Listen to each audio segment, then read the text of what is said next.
మీగా దాన్ని డెవలప్ చేసుకుంటా వచ్చారు రజాకారుల సంఘాన్ని. నేను ఇండియా గవర్నమెంట్లోకి దీన్ని కలపను, పాకిస్తాన్ గవర్నమెంట్లోకి కలుపుతాను. నవంబర్ నెలలో మొట్టమొదట ఇండియన్ గవర్నమెంటర్లు ఈ నిజాం నవాబ్కి ఒక స్టేటస్ కొని పంపిస్తారండి.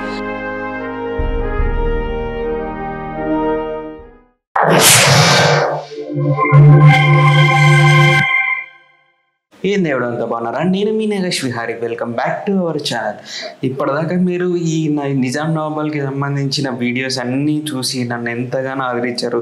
కొన్ని వీడియోస్ అయితే 3K అబౌవ్, కొన్ని వీడియోస్ అయితే 12K దాకా వెళ్తున్నాయి, ఇంకా వెళ్తూనే ఉన్నాయి. అందులో 2K అబౌవ్ ఉన్నాయి, 1K ఉన్నాయి.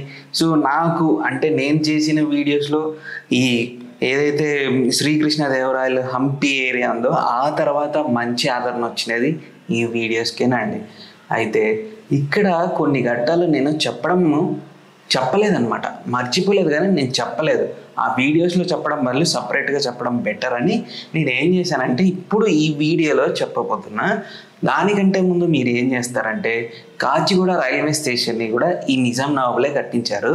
సో మీరు వెళ్ళి ఆ కాచిగూడ రైల్వే స్టేషన్ మొత్తాన్ని చూసేసి వచ్చేయండి. ఆ తర్వాత మనము మిగతా కథ ఏంటి, అసలు సిసలైన ఘట్టం ఇక్కడి నుంచినే మొదలవుతుంది. అసలు సిసలైన స్టోరీ ఇదే అన్నమాట. దాని గురించి మీకు క్లీన్గా ఎక్స్ప్లెయిన్ చేస్తాను. మిగతా కథ అంతా అప్పుడు విందురు, కానీ కాచిగూడ రైల్వే స్టేషన్ అయితే చూసేసి రండి.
నిజాం నవాబుల కాలంలో ఈ కాచిగూడ రైల్వే స్టేషన్ని HEH రైల్వే స్టేషన్ అని పిలిచేవాళ్ళు. అలాగే ఇక్కడికి వచ్చే ట్రైన్లని HEH ట్రైన్స్ అని పిలిచేవాళ్ళు. సరే, ఇంకా స్టోరీలోకి వెళ్తే ఈ స్టోరీ 1938లో మొదలైందండి. 1938లో మొట్టమొదట రజాకార్ల సంఘాన్ని స్థాపించారు. అది కూడా ఎందుకు స్థాపించారు అంటే ఇక్కడ చుట్టుపక్కల ఉన్న విలేజర్స్ తిరుగుబాటుదారులు వాళ్ళని అణగదొక్కడానికి ఈ రజాకార్ల సంఘాన్ని స్థాపించారనమాట. రజాకార్ల సంఘాన్ని ఎవరు స్థాపించారు అంటే అప్పట్లో బ్రిటిష్ రాజు అయిన మీర్ ఉస్మాన్ అలీ ఖాన్, ఆయన పేరుకే నిజాం నవాబు, కానీ ఆయన పనిచేసింది బ్రిటిష్ వాళ్ళ రాజుల కింద. సో అలాగా ఈ బ్రిటిష్ రాజాకి సపోర్ట్గా ఉండాలి అని యార్ జంగ్ గారు, మన సాలార్ జంగ్ ఫ్యామిలీకి సంబంధించిన యార్ జంగ్ అనే ఒక నోబెల్ పర్సన్ ఈ రజాకార్ల సంఘాన్ని మొట్టమొదట స్థాపించినారు. వాళ్ళు స్థాపించి వాళ్ళు ఆర్మీగా దాన్ని డెవలప్ చేసుకుంటూ వచ్చారు రజాకార్ల సంఘాన్ని. అలా డెవలప్ చేస్తున్న టైంలో ఈ యార్ జంగ్ గారు ఏదో అనారోగ్యంతో చనిపోయేసరికి కాసిం రవీజా అనే వ్యక్తి మళ్ళీ ఈ రజాకార్ల సంఘాన్ని ఆయన హ్యాండ్ ఓవర్ చేసుకొని ఆయన డెవలప్ చేసుకుంటూ వచ్చారనమాట. అలా డెవలప్ చేసి 1947 వరకు ఏం చేశారంటే, ఎవరైతే తిరుగుబాటుదారులు, ఈ రాజుకు తిరుగుబాటుదారులు, అలాగే ఎవరైతే విలేజర్స్ మేము కప్పం కట్టము, అదే పన్నులు కట్టము అని అంటారో వాళ్ళని చాలా ఘోరంగా క్రూరంగా హింసించి చంపేసి అలా చేసేవాళ్ళు. ఆ టైంలో జరిగినదే రజాకార్ సినిమాలో వచ్చిన స్టోరీ అనమాట. సరే, 1947 వరకు ఇలా కొనసాగింది. 1947 వరకు ఎందుకు కొనసాగింది ఇలాగా అంటే, బ్రిటిష్ వాళ్ళు ఆల్రెడీ వీళ్ళకి ఇన్ఫర్మేషన్ వచ్చేసింది అనమాట. 1947లో అంటే 1938లో వీళ్ళకి క్లారిటీ వచ్చింది. ఇంకొక 9 ఏళ్లలో బ్రిటిష్ వాళ్ళు ఇండియాకి స్వాతంత్రం ఇచ్చేసి ఇండియాను వదిలిపెట్టి వెళ్ళిపోతున్నారు. సో మనం మన ఆర్మీని సొంతంగా తయారు చేసుకుంటే మనకు బాగుంటుంది అన్న ఆలోచనతోనే ఈ రజాకార్ల ఆర్మీని తయారు చేశారు. సరే, ఇప్పుడు రజాకార్లు ఎక్కడ మెయిన్, వాళ్ళ పాత్ర మెయిన్ ఎక్కడ ఉంటుందంటే ఇక్కడ నుంచి స్టార్ట్ అవుతుంది. ఖచ్చితంగా జాగ్రత్తగా వినండి, మిస్ కాకుండా, స్కిప్ చేయకుండా వినండి. సో ఇప్పుడు ఏం చేశారు, ఈ రజాకార్లను బాగా డెవలప్ చేసుకుంటూ వచ్చారు. 1947 ఆగస్టు రానే వచ్చింది, మన ఇండియన్కి స్వాతంత్రం వచ్చింది. సో ఇప్పుడు ఏమైందంటే, నవంబర్ నెలలో మొట్టమొదట ఇండియన్ గవర్నమెంట్ వాళ్ళు ఈ నిజాం నవాబ్కి ఒక స్టేటస్ కొని పంపిస్తారండి. ఆ స్టేటస్ కోలో ఏం పంపిస్తారంటే, చూడయ్యా నిజాం నవాబా, నువ్వు కావాలంటే ఇక్కడ ఉండొచ్చు, లేదు అంటే పాకిస్తాన్ వెళ్ళిపోవచ్చు, అది నీ ఇష్టం. కానీ నీ ఆస్తుల్లో కొంత మేరకు మాత్రమే నువ్వు పెట్టుకొని మిగతాదంతా ఇండియన్ గవర్నమెంట్కి ఇచ్చేయాలి. నువ్వు రాజుగా ఇంకా ఈ రాజ్యంలో అంటే నిజాం నవాబు ఈ హైదరాబాద్ రాజ్యంలో కొనసాగడానికి వీల్లేదు. నువ్వు నీకు ఎంత ఆస్తి కావాలో అంత పెట్టుకొని మిగతా ఆస్తిని అంత ఇండియన్ గవర్నమెంట్కి ఇచ్చేసి నీ రాజ్యాన్ని ఇండియన్ గవర్నమెంట్లో కలిపేసేయి. ఒకవేళ నీకు అలా ఇష్టం లేకపోతే నీ రాజ్యాన్ని, నీ సంపదని అంతా నువ్వు వదిలేసి వెళ్ళిపో, నీకు కావాల్సింది ఎంత ఉందో తీసుకొని నువ్వు వెళ్ళిపోయా అని ఒక స్టేటస్కో అయితే పంపించినారండి. అదే టైంలో ఇండో చైనా వార్ స్టార్ట్ అయింది. సో ఈ నిజాం నవాబు ఎంత తెలివైనడంటే, ఆయన ఏం చేశాడు, ఇండో చైనా వార్ స్టార్ట్ అవ్వగానే నిజాం నవాబు దగ్గర ఉన్న ఒక 5,000 కేజీల బంగారుని తీసుకొని పోయి, ఎందుకైనా ఉపయోగపడుతుంది తీసుకోండి, ఆర్మీ కోసమని నేను విరాళంగా ఇస్తున్నాను అని చాచా నెహ్రూకి ఇచ్చాడండి అప్పట్లో.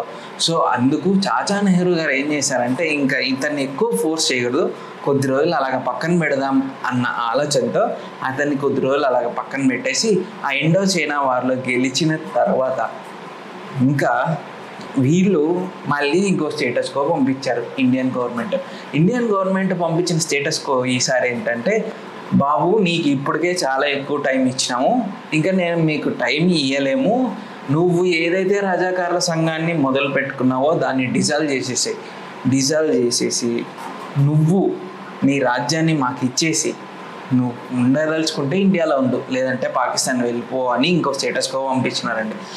ఈసారి పంపించింది చాచా నెహ్రూ కాదు, సర్దార్ వల్లభాయ్ పటేల్. ఆయనని ఉక్కు మనిషి అని పిలుస్తారండి. ఆయన ఎంటర్ అయ్యాడు ఇప్పుడు స్టోరీలకి. ఆయన ఏం చేశాడంటే, ఈయనకు పంపించిన తర్వాత ఈయన ప్రత్యుత్తరంగా అంటే నిజాం నవాబు జవాబు ఇవ్వాలి కదా. నిజాం నవాబు జవాబు ఏంటంటే, నేను ఈ రాజ్యాన్ని వదిలిపోయే ప్రసక్తే లేదు, నేను ఇక్కడే ఉంటాను, అంతేకాకుండా నేను నా రాజ్యానికి సంబంధించిన అలయన్స్లన్నీ పాకిస్తాన్తో పెట్టుకుంటాను, ఇండియన్ గవర్నమెంట్తో పెట్టుకోను, అంటే నా రాజ్యం పాకిస్తాన్ రాజ్యమే, అక్కడ ఇక్కడ మేమే ఉంటాం, నేను ఇండియా గవర్నమెంట్లోకి దీన్ని కలపను, పాకిస్తాన్ గవర్నమెంట్లోకి కలుపుతాను అని చెప్పడంతో ఒక్కసారిగా నెహ్రూ గారు, గాంధీ గారు, సర్దార్ వల్లభాయ్ పటేల్ గారు, అప్పట్లో ఉన్న గొప్ప గొప్ప లీడర్లు అందరూ కంగు తిని వీడేంట్రా ఈ నిజాం నవాబు గారు పిచ్చోడా, ఏమన్నా పాకిస్తాన్లో కలుపుతాడంటాడేంటి, అసలుకి ఇండియాకి ఏమైనా సెక్యూరిటీ ఉంటుందా అన్న ఆలోచనతో అప్పటికప్పుడు నువ్వు ఖాళీ చేయాల్సిందే, లేదంటే ఇండియన్ ఆర్మీని ఎదుర్కోవడానికి సిద్ధంగా ఉండు అన్న లేఖను సర్దార్ వల్లభాయ్ పటేల్ గారు పంపించారండి. ఆ లేఖ వచ్చిన తర్వాత భయపడ్డాడనమాట. ఈ రజాకార్ల సంఘం ఎదుర్కొనేంత శక్తిలో అయితే లేదు అని తెలుసుకున్న నిజాం నవాబ్ ఏం చేస్తాడంటే, అప్పట్లో ఆయన ఆధీనంలో ఉన్న చాలా ఆస్తుల్ని ఆయన దగ్గర నమ్మకస్తులుగా ఎవరైతే ఉన్నారో, చాలా ఏండ్లుగా వాళ్ళ దగ్గర పని చేసిన వాళ్ళు ఇలాగ ఉంటారు కదా, వాళ్ళందరికీ సిగరెట్ ప్యాకులు ఉంటాయి కదా, ఆ సిగరెట్ ప్యాకుల పైన, అలాగే అగ్గిపెట్టె పేపర్ పైన ఉంటుంది కదా, ఆ పేపర్ పైన ఆస్తులు రాసిచ్చి రాజముద్రను వేసి ఇచ్చేసాడండి. పాత డేట్లలో రాసిచ్చి ఆస్తులు ఇచ్చేసాడు. కొన్ని ఇతనికి కావాల్సిన ఆస్తులు ఇతను పెట్టుకున్నాడు. అంతే. ఏవైతే వేస్ట్ ఆస్తులు ఉంటాయో వాటిని మాత్రమే ఇండియన్ గవర్నమెంట్కి హ్యాండ్ ఓవర్ చేసి ఈ హైదరాబాద్ రాజ్యాన్ని ఇండియన్ గవర్నమెంట్లో కలిపేస్తాడండి. అక్కడితో ఈ స్టోరీ అయితే అయిపోతుందండి. ఇంకా 1971 దాకా వీళ్ళు ఇండియాలోనే ఉన్నారు. వాళ్ళకి సంబంధించిన ఆస్తులు ఎక్కడెక్కడ ఉన్నాయి, ఏమేమి ఉన్నాయి, ఎవరెవరికి ఇవ్వాలి అన్నవి అన్నీ వాళ్ళు చెక్ చేసుకొని క్లియర్ చేసుకొని 1971లో ఎవరైతే లాస్ట్ రాజు మొన్న రీసెంట్గా చనిపోయారో ఆయన గురించి నేను ఒక వీడియోలో చెప్పాను. అది పైన ఇక్కడ లింక్ ఇస్తాను, డ్రాప్ బాక్స్లో ఇస్తాను, చూడండి. సో 1971లో పాకిస్తాన్కి వెళ్ళిపోయారండి. ఆ తర్వాత వాళ్ళకి సంబంధించిన ఫంక్షన్స్ ఏమన్నా ఉన్నా, ఏమన్నా పండగలు అలాంటివి ఉన్నా అప్పుడప్పుడు ఇండియాకి వచ్చేవాళ్ళు, అదే హైదరాబాద్కి వచ్చేవాళ్ళు, చౌమహల్ ప్యాలెస్లో ఉండేవాళ్ళు, వాళ్ళ కార్లు వాడేవాళ్ళు. అదంతా నేను ఆల్రెడీ ఆ వీడియోస్లో చెప్పాను. అలాగా జరిగిందనమాట. సో అప్పుడు ఈ నిజాం నవాబ్ ఏమన్నా పిచ్చోడా ఎట్లా కలపాలనుకున్నాడు పాకిస్తాన్లోని. ఇప్పటికీ చాలామంది నిజాం నవాబ్ని తిడతారండి, అమ్మనాభూతులు తిడుతున్నారు. కొంతమంది ఏం చేస్తున్నారంటే వీడియో పెట్టిన తర్వాత మీరు నిజాం నవాబు కాదు, నిజాం నవాబు గారు లేదంటే రాజుగారు అంటే బాగుంటుందేమో అని కొంతమంది కామెంట్ పెడితే, ఇంకొంతమంది వాడు రాజుగాడ అన్నట్టు బూతులు పెడుతున్నారు. అదే అండి, అలా జరిగినది వాళ్ళందరికీ తెలుసు కాబట్టి అలా పెట్టారనమాట. ఇప్పటికీ రజాకార్ల సంఘం స్థాపించిన వాళ్ళే ఇప్పటికీ రజాకార్ల సంఘం డిజాల్వ్ చేసిన, అంటే వాళ్ళ యాక్టివిటీస్ ఆర్మీగా డిజాల్వ్ చేసిన ఒక పార్టీ లాగా అయితే ఇప్పటికీ కొనసాగుతుందండి. అది ఏంటి అంటే MIM పార్టీ. ప్రస్తుతం హైదరాబాద్ ఏరియాలో అంటే ఓవరాల్గా ఇండియాలో ఉన్న MIM పార్టీ అండి. రజాకారులు దాంట్లో ఉన్న మెంబర్సే ఇప్పుడు ముస్లిం మైనారిటీ MIM పార్టీని మొదలు పెట్టారండి. అదే అండి, ఇంతటితో మనకు హైదరాబాద్కి సంబంధించి నిజాం నవాబులకి సంబంధించిన వీడియోస్ అయితే ఎండ్ అయిపోయినాయి. ఇంకా నెక్స్ట్ తర్వాత ఇంకొన్ని మంచి మంచి వీడియోస్ అయితే రాబోతున్నాయి. ఐ హోప్ ఈ వీడియో మీకు నచ్చిందనే అనుకుంటున్నా. ఈ వీడియో కనుక మీకు నచ్చినట్టయితే లైక్ చేయండి, షేర్ చేయండి, కామెంట్ చేయండి, సబ్స్క్రైబ్ చేసుకొని పక్కనే ఉన్న బెల్ ఐకాన్ని యాక్టివేట్ చేసుకొని ఆన్లో పెట్టుకోండి. అప్పుడే నేను పెట్టే ప్రతి వీడియో నోటిఫికేషన్ మీకు వస్తుంది. Tata, bye bye, sayonara. తర్వాత నెక్స్ట్ వీడియోస్లో ఇంకొక ట్రిప్లో అయితే కలుసుకుందాం.